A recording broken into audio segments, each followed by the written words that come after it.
Om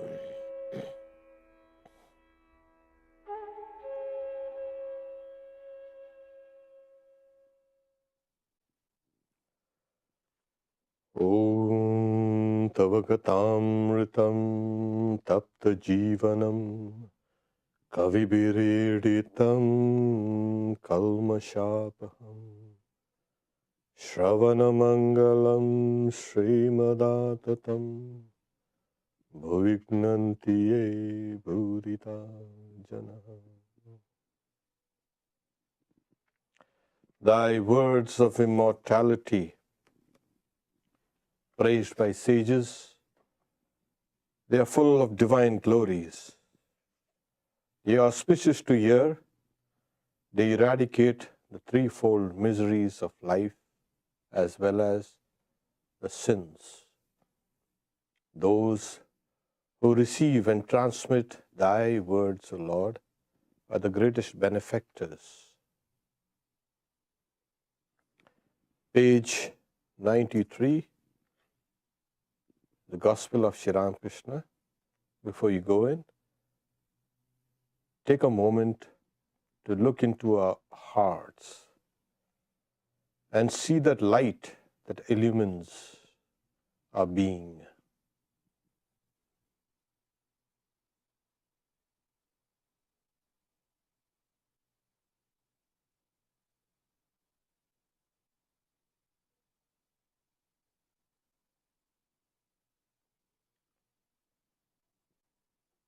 Om, peace, peace, peace.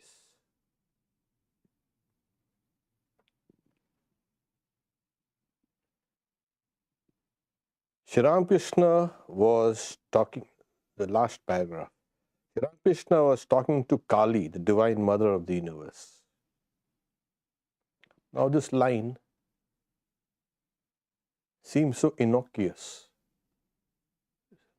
He's talking to, it's like as if somebody, it was not an imaginary talk, for sure. He had come to a stage where, in the introduction to the Gospel, Swami Nikhilananda says, he no longer had to meditate to behold the Divine Mother. Even while retaining consciousness of the outer world, he would see her as tangibly as the temples, the trees, the river, and the men around. So he was talking to Kali, as we know, the Divine Mother. What is Kali? And we see him when he began his journey first as a temple priest. They say he didn't realize what he was getting himself into.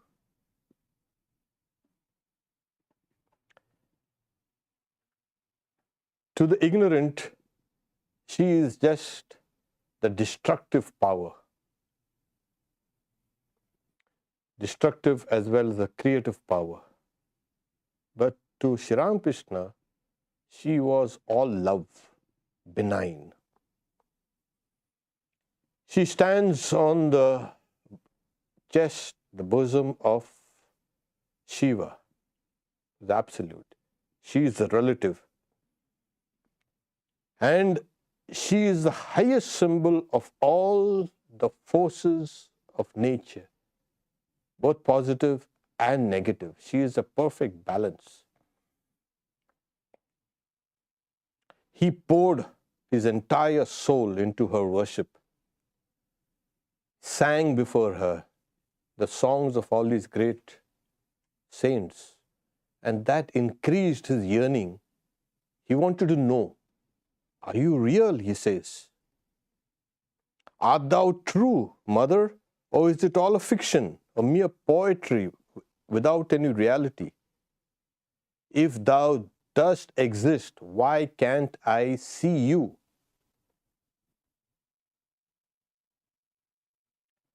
Sometimes he would sit on the prayer carpet for hours, still.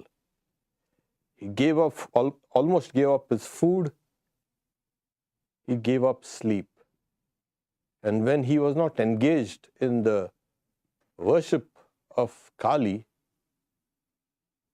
he used to go down to the gardens, the deep woods out there, and he would meditate for long hours, the entire night. And in the morning, people used to see him, and they found that he has come with eyes that showed that he has been weeping.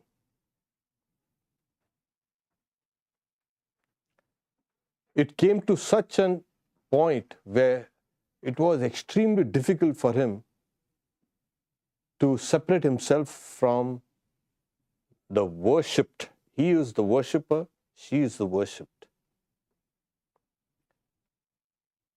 And at times, the longing for her vision was so intense, he fell on the ground and rolled and rubbed his face and cried. And people wondered what's wrong with him. Maybe he's weeping for the real mother, who knows? But he was weeping for the Divine Mother. And then his first vision of the Divine Mother happened in this way. He says,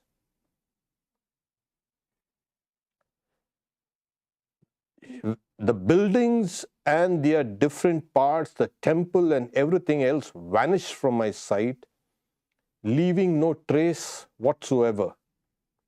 And in their stead, I saw a limitless, infinite, effulgent ocean of consciousness. As far as I could see, the shining billows were madly rushing at me from all sides with a terrific noise to swallow me up. I was panting for breath. I was caught in the rush and collapsed unconscious. What was happening in the outside world, I did not know. But within me, there was a steady flow of undiluted bliss, altogether new. And I felt the presence of the Divine Mother. And when he regained this normal consciousness of the body and the world, he was found to repeat Mother. Now he wanted to, this was just a beginning.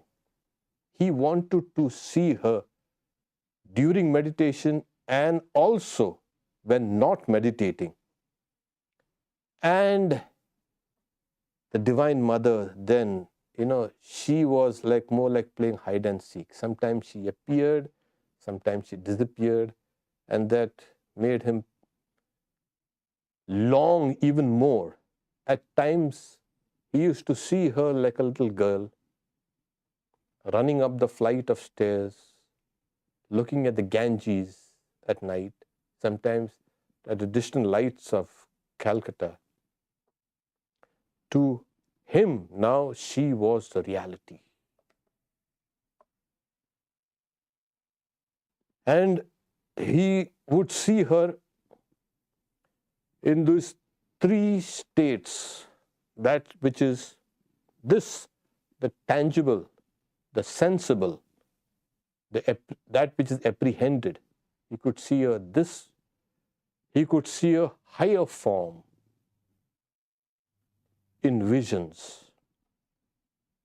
And yet he could see that same Divine Mother Kali in the highest aspect as existence. So he saw her as absolute existence, he saw her as the relative existence, and he saw her as this tangible existence.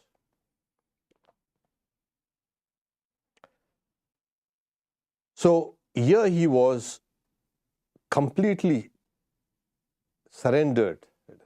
She taught him what the scriptures say. She taught him the secrets of the universe, as it were. This was Sri Ramakrishna. He says, when he's speaking about her relative aspect, the Divine Mother revealed to me in the Kali temple that it was she who had become everything. She showed me that everything was full of consciousness. The image was consciousness. The altar was consciousness. The water vessels were consciousness. The door sill was consciousness. The marble floor was consciousness. All was consciousness. I found everything inside the room soaked, as it were, in bliss, the bliss of God.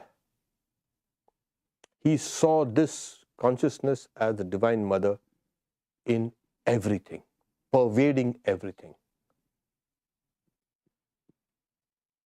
And then his mind transcended this realm and plunged into the existence which has no names and forms. And then again it descended, and he used to see the Divine Mother as the reality. This world that is so real to us appears like a shadow. So he saw her with eyes open, he saw her with eyes closed. This much to give you an idea that when M says Sri Ramakrishna was talking to Kali, the Divine Mother of the universe, you've got to see what went before this happened. He could talk directly. As I said, she is the totality of creation. She is the creator. In our Vespers hymn, we sing, Thou createst, preservest, and destroyest the universe, and withdraws the universe back into thyself. So she is the totality of the absolute and the relative existence. And yet, she was personal, extremely loving. So, he was, as you know, sitting down on the steps of the Shiva temples. And in front, he was seeing these other two grand temples in the same courtyard. He says, continues, Mother, everyone says my watch alone is right. The Christians, the Brahmos, the Hindus, the Muslims all say my religion alone is true. But Mother, the fact is that nobody's watch is right. Who can truly understand thee? This is extremely important. Most of the doctrines and most of the philosophies just indicate the reality. Because the reality transcends the mind and the speech and the intellect and everything. Yet this reality can be intuited in the deepest of meditations, where philosophy and religion and doctrines and dogmas are all left behind. So he says, he continues, but if a person prays to thee with a yearning heart, he can reach thee through thy grace by any path. This is one of his central teachings also. As many faiths, so many paths. But the path is not the goal. It is a path. It will reach you to a stage where you take over the search. You have begun with a provisional, you can say, idea of a reality and the delineated path. and then you start walking on that path. As you proceed, there will come a time when you have to take over, because the scriptures are only so much limited. So this is the thing.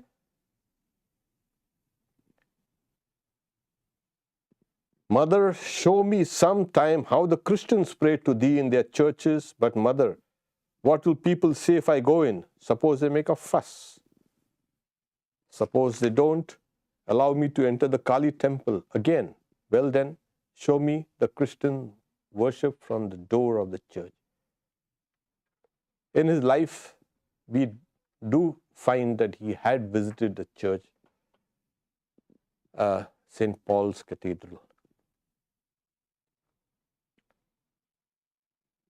So he wanted now to experience that the reality, not through just one form, but in multiple forms, because this one reality appears as the many. In spiritual life, there is something called the vertical attainments. You keep on going higher and higher and higher, hit the top, and then there's something called the horizontal experiences also. So that highest peak, that experience, is now replicated over and over again in different aspects. That's the reason why he says, show me how the different forms of worship, because ultimately everybody is worshipping in their own way that same reality.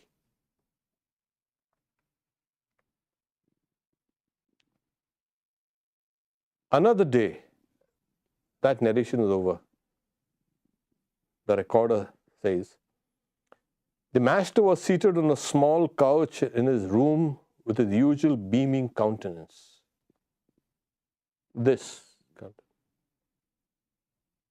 M arrived with Kali Krishna, a friend who did not know where his friend M was taking him. M, as we know, is called Master Mahendranath Gupta. Kali Krishna, the name is very kind of interesting. Kali and Krishna. Sometimes both these two sects within Hinduism are at loggerheads. Oh yeah, because the worshippers of Kali are the worshippers of Shakti, the power. And the worshippers of Krishna are the worshippers of of Vishnu, the nice, sweet. So to show that they are combined, we have names that Kali Krishna. M had told him, if you want to see a grog shop, then come with me. You will see a huge jar of wine there. M related this to Sri Ramakrishna, who laughed about it. So he kind of drew him with this promise. The master said, the bliss of worship and communion with God is a true wine, the wine of ecstatic love. And he says, the goal of human life is to love God. Bhakti is the one essential thing. To know God through jnana and reasoning is extremely difficult. So he's speaking about the two paths of love, bhakti, and jnana. So this is more natural because everyone has this love. Jnana, yes, we have, intrinsically we have a knowledge, but the disciplines are rigorous. Here the path is smooth, and here you've got to bleed every inch of the way. So when he says, the bliss of worship and communion with God is the true wine. He's bringing the comparison, but it's not true wine. The communion with God, that is when your sense of the self merges with that immortal, imperishable reality. There is then no subject and object. It's just one. You lose yourself.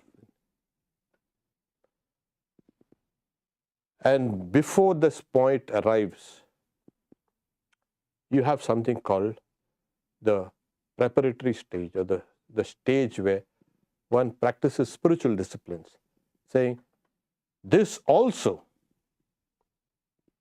bliss of worship is also as intoxicating. What happens is the mind starts detaching itself from the thalrum of external objects. As it detaches itself, the mind becomes kind of light and freer. And when this happens, the mind rises. Because bondage is this, the primary bondage is the mind is held down by the objects. And the biggest object is the body. And the next biggest object is the sense of self that pulls the mind down. So as it disengages itself from these objects, it also disengages itself from the body in its gross form. One has a feeling of the sense of identity, but now not as identified with this body or this world. Then, as that mind becomes light and disengaged, it becomes pure, and there is a kind of an intoxication. Spiritual intoxication, please. And you find Sri Ramakrishna at times reeling, and people had to hold him. And he's saying, do you think people had called me drunk? No, you don't.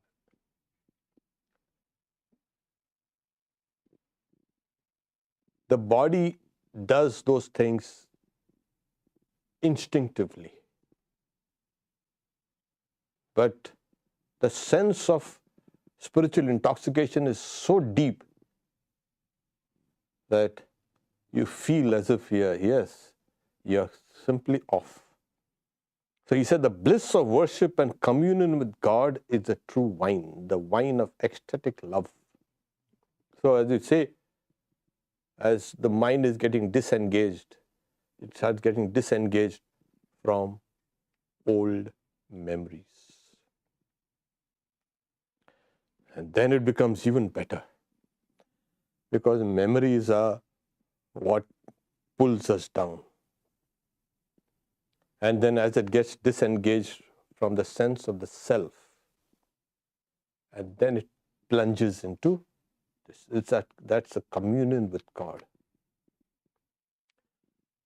But since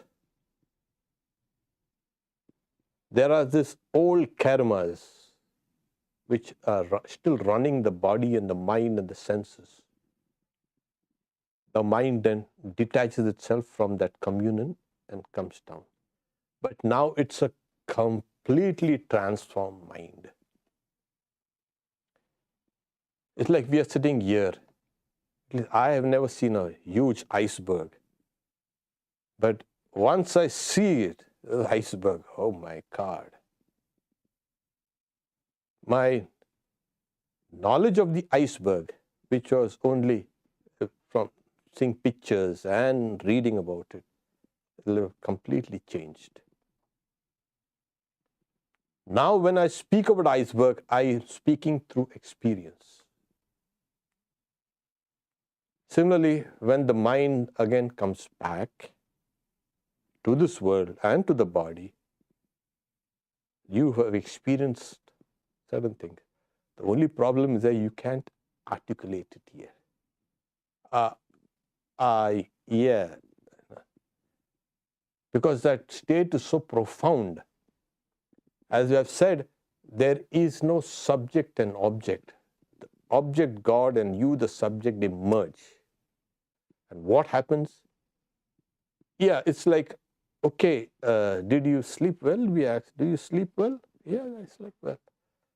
What did you experience in sleep? I slept. I didn't know anything.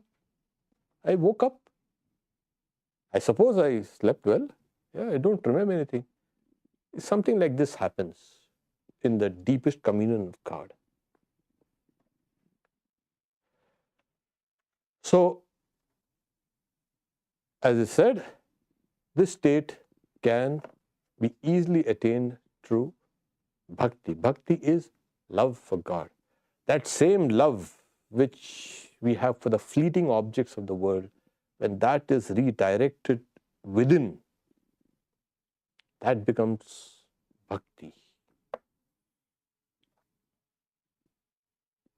The technical meaning of the word is, it comes from the root bhaj. Deva puja sangati karna daneshu. So, to be associated with the divine, to worship, and also to offer everything that you have.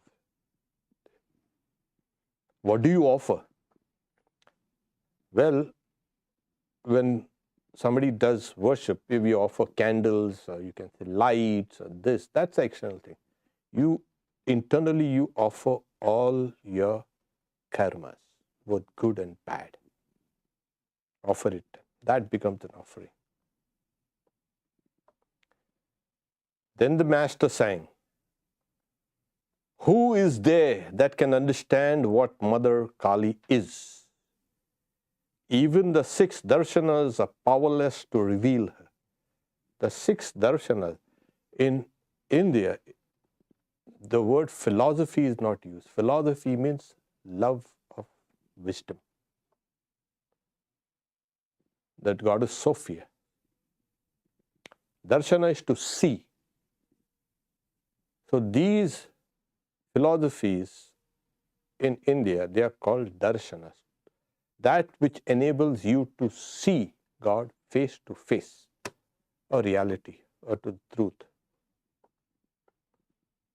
So there are 6 orthodox philosophies, darshanas. The Vedanta, which is called the Advaita Vedanta. And then we have Purva Mimamsa, that is the earlier section of the Vedas. This is the latter section of the Vedas, Vedanta, the Upanishads. Then we have Yoga, and then we have Sankhya, one of the most ancient philosophies called the Sankhya philosophy. Then we have the logicians, Nyaya. They use logic. Oh my God. Hair splitting, they'll really split hair. It's so subtle. They use only logic to arrive at truth. So Nyaya and Vaisheshika. Vaisheshika, they analyze the world, the material and the mind, and reduce it to atoms. This was, we say Democritus, he kind of, they brought about the idea of everything is atomos. In Greek it means atom. The smallest unit of matter, smallest can be. The same idea was there even earlier. It's called anu, small. The word anu, atomos, atom. So these people analyzed, they broke down everything, like, kind of reverse engineering. They kind of kept on reverse engineering. So the Nyaya and the Vaisheshika always clubbed together. Sankhya and Yoga always clubbed together, and the earlier section of the Vedas and the latter section of the Vedas always clubbed together, called the Purva, earlier, and then the Vedanta. So 6. And then we have other philosophies, like hundreds of philosophies. Oh my God, let's not go into that. But so much for. So saying the Bengali song, Ke jane kali kemon, Ke jane kali kemon. So it's a very beautiful song to the Divine Mother. So he's saying, who is there that can understand what Mother Kali is? Even the 6 darshanas are powerless to reveal her. And these darshana means to see, as I said. And now it's, of course, now it's an English word also. Darshana. So, to experience, to see it firsthand. So, even these great philosophies are powerless to reveal her. Because, as I said, the truth is beyond all human, all, you can say, the highest reckoning by the human intellect. If the reality could be grasped by the mind, then that reality would be limited. So how do you grasp, how do you see that, how do you experience that? Through your own consciousness, which is beyond the mind even. People say, can we exist even beyond the mind? Because it's the mind that gives everything the idea of existence. Yes, you can. Vedanta is very clear that you can exist, and you do exist even beyond the mind. Okay. Then the Master again said, the one goal of life is to cultivate love for God. Love that the milkmaids and milkmen and the cowherd boys of Vrindavan felt for Krishna. When Krishna went away to Mathura, the cowherd boys roamed about weeping bitterly because of the separation from him. Now this is an episode in the life of Sri Krishna. Like, he was brought up by his adopted parents because his parents were imprisoned by an evil king who happened to be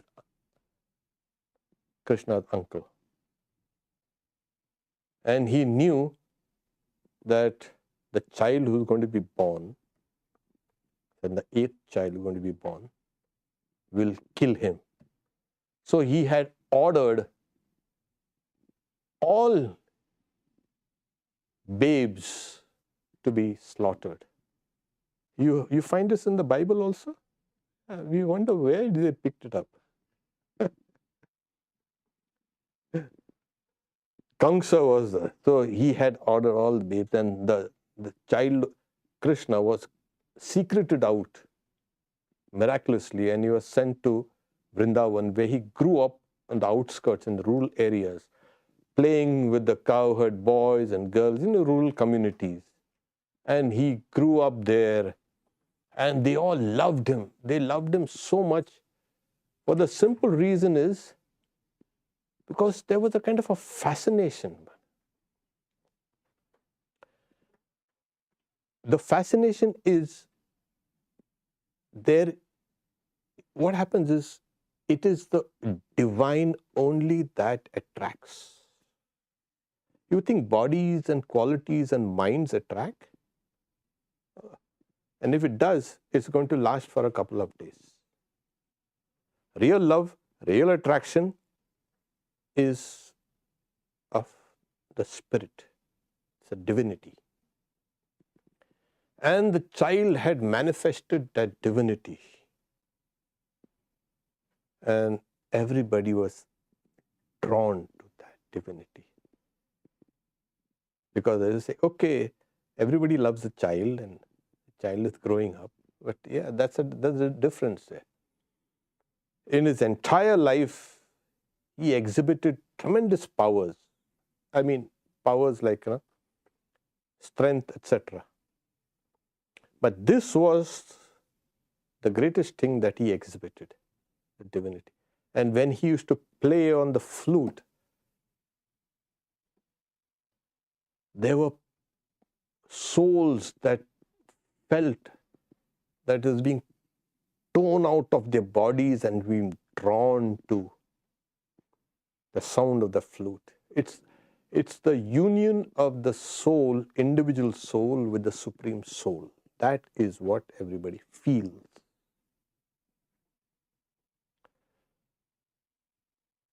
It's like maddening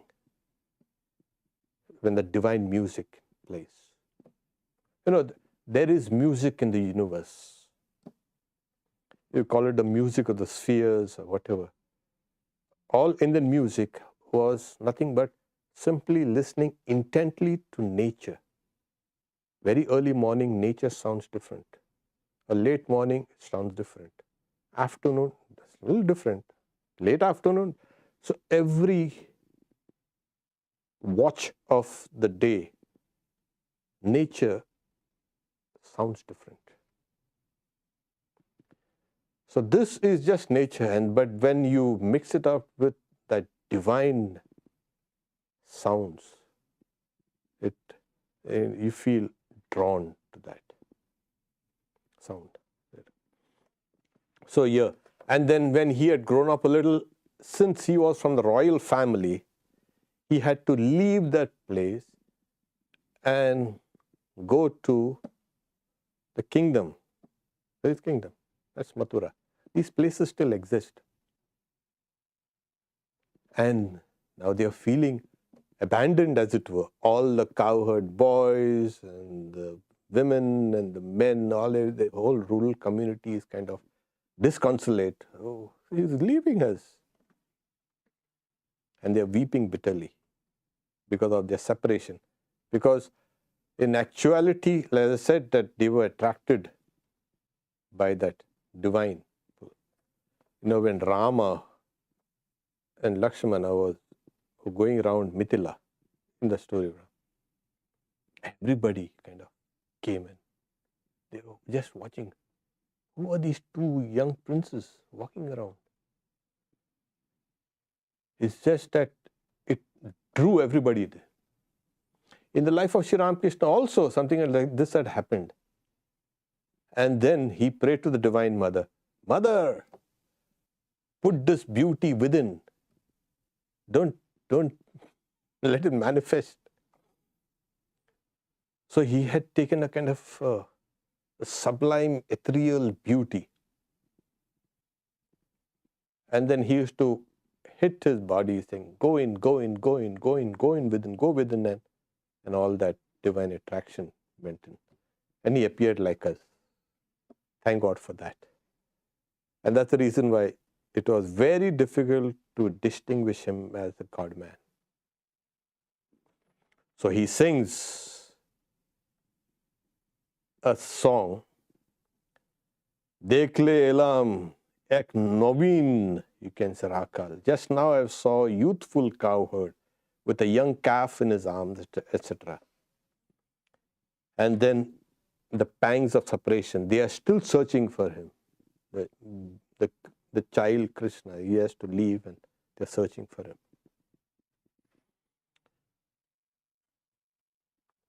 Okay. That section is over. The next section is April 2, 1882. Sri Ramakrishna was sitting in the drawing room of Keshav Chandra Sen's house in Calcutta. It was 5 o'clock in the afternoon. Keshav Chandra Sen. I've been to that place and I've been to that room.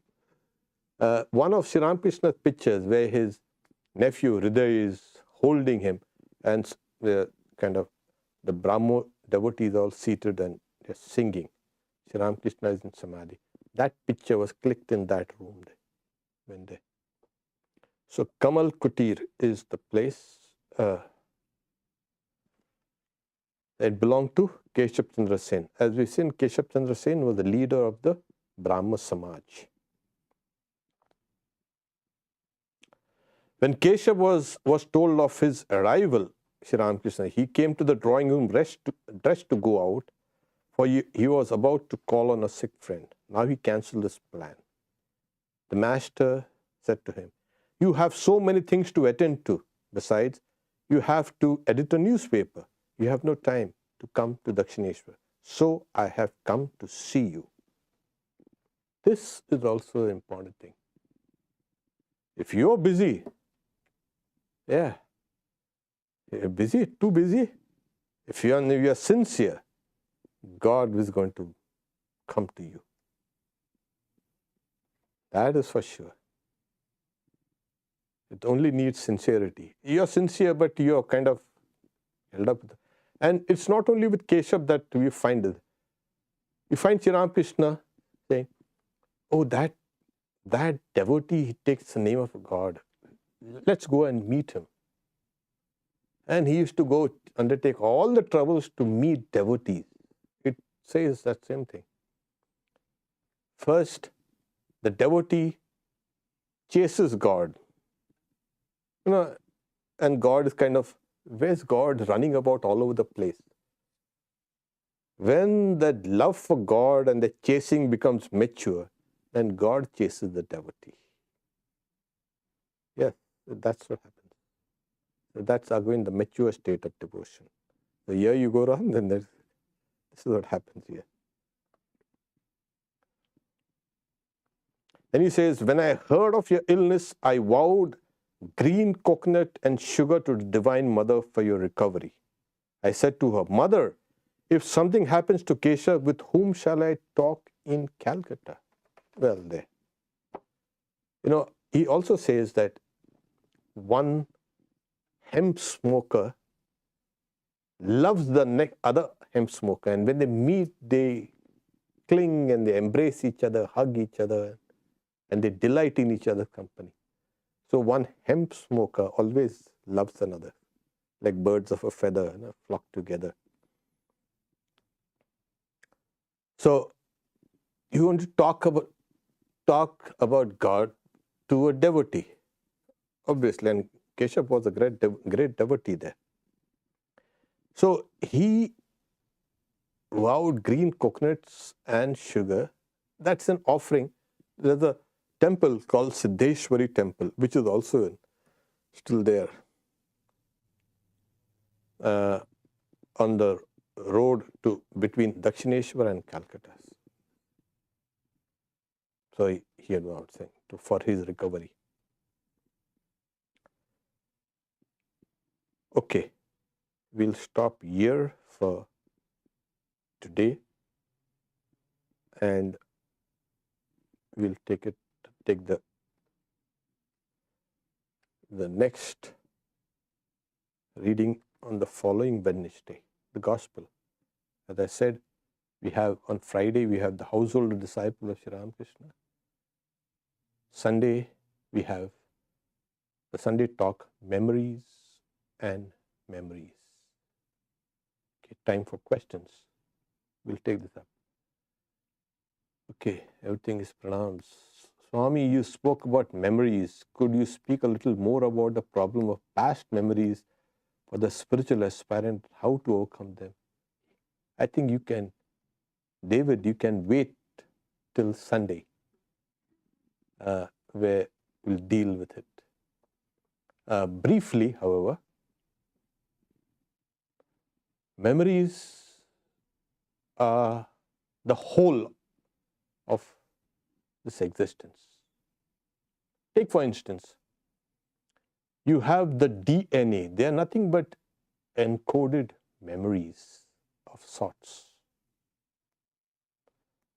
where the entire tree of life has been built and built and rebuilt and built. So each and every cell of your body is the DNA, which is memory, which knows how to replicate itself. That's the method and manner is given there.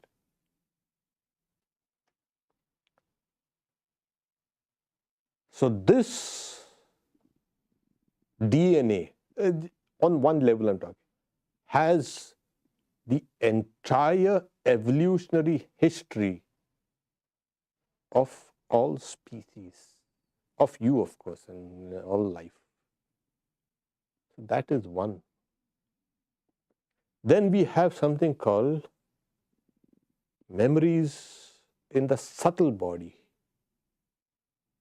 There's a host of memories which are nothing but experiences encoded, and they have to be then decoded.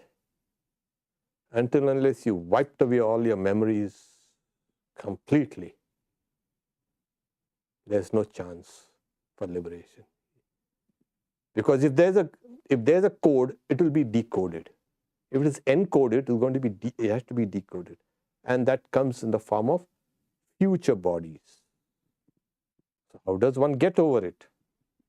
One gets over it, disables or neutralizes those old experiences through spiritual practices, and that is the only way. No behavioral or cognitive, you can say, psychology, no psychoanalysis, nothing is going to work there. It's just putting a little cream on something which is burning down underneath. Spiritual practice is the only kind of. So you can wait till we can see this a little better on Sunday. Memories and memories. Okay. Do you have a question there? Yeah. You spoke a little bit about kind of Krishna and Kali, Divine Mother. Can you talk a little more? Are those the same energies, or what are the? Yeah, the question is talked about Kali and talked about Krishna. The same energy. Yeah, energy is one, as you know. It's neither male nor female nor positive, negative. It's one. It manifests as positive and negative. It's because when it appears like it shows polarity. So it's the same thing manifesting differently. And people personalize this energy as Krishna, somebody will say Kali. So it's the same. It cannot be two. Vedanta does not like two. Sorry. Like one. So, Ramakrishna's visions, would he have visions of both forms, or would it always be? When he is worshipping, he has proceeded to worship this Kali. He has the form of Kali, as I said, in an absolute aspect, in a relative aspect as consciousness behind each and everything. Like I said, the temple, the wall, the dorsal, the water vessel, everything was consciousness. And then he used to see her a little lower down also as the personalized, that is like you and me. So he used to see her at all levels, and these are the only three levels. When he used to worship Krishna and used to pray, and he had the vision of Krishna, that same reality is appearing. So take just for illustration, you have a pot, empty pot, and you go to the sea and you fill it with water. The water will take that form of the pot. Somebody has a long pot, somebody has a stout pot, somebody has a small pot, somebody has a big pot. It's just the water of the ocean in filling the pot. The configurations are different, but it's the same thing. So that's why it's one. The forms are many.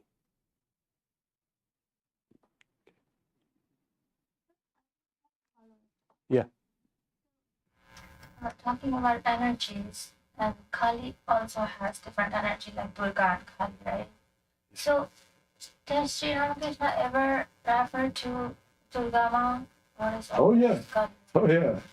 He had the visions of the entire spectrum of goddesses, don't worry. Empty. But this energy business has to be kind of. When you talk about energy, the reality is beyond all energies. So that has to be made clear. It's only when this thing comes within the domain of Maya, then you call it energy. Because reality cannot have energy.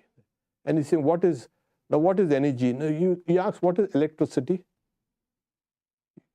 A few million books have been written on electricity. They haven't been able to really pinpoint. The electricity flows through wires. Really? Who told you that? Only it flows outside. Huh.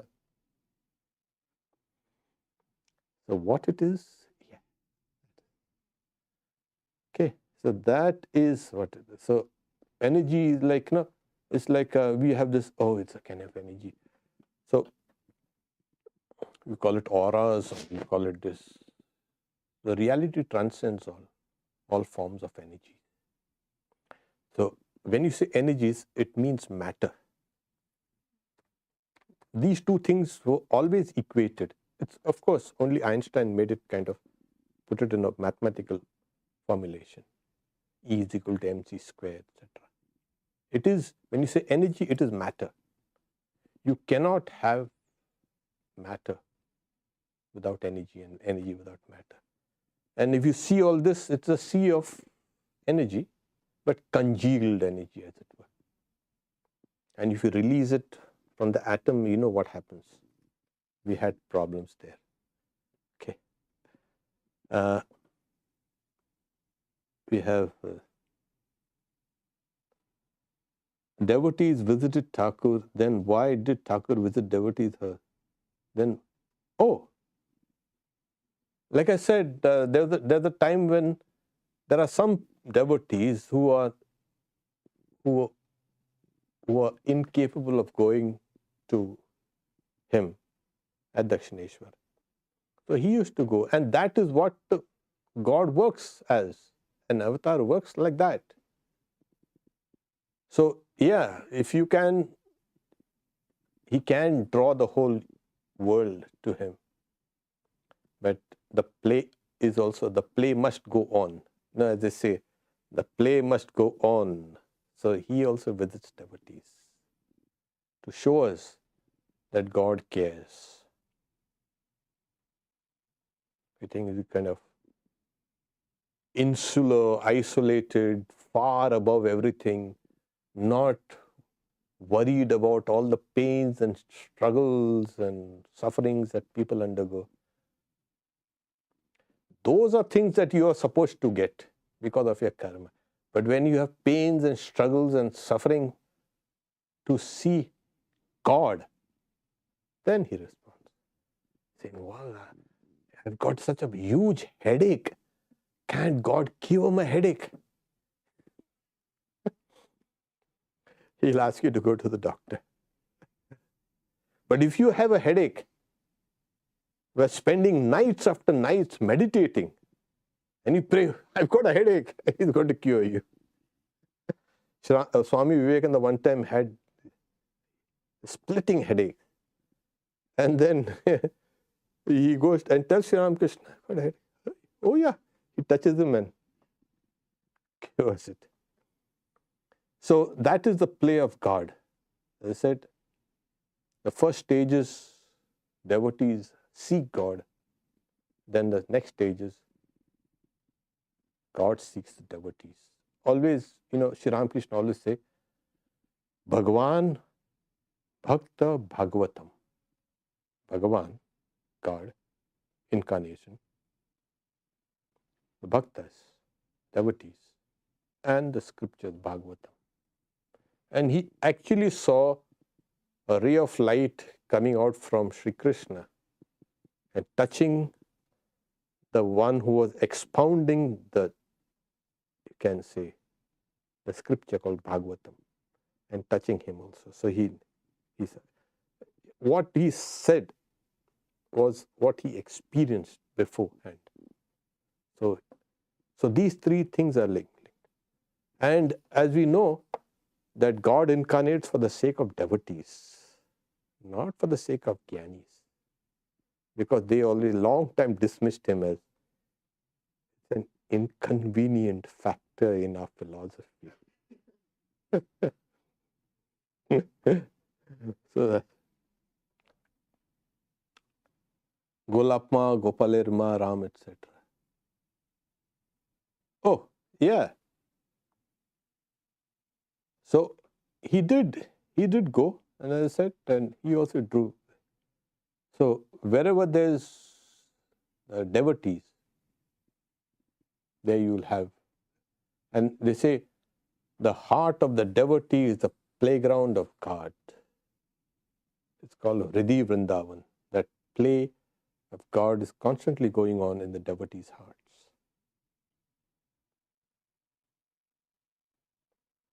Okay, then we can stop here. Om Shanti Shanti Shanti Harihi Om Tat Sat Sri Ramakrishna Arpanamastu. Peace, peace, peace. Om, that existence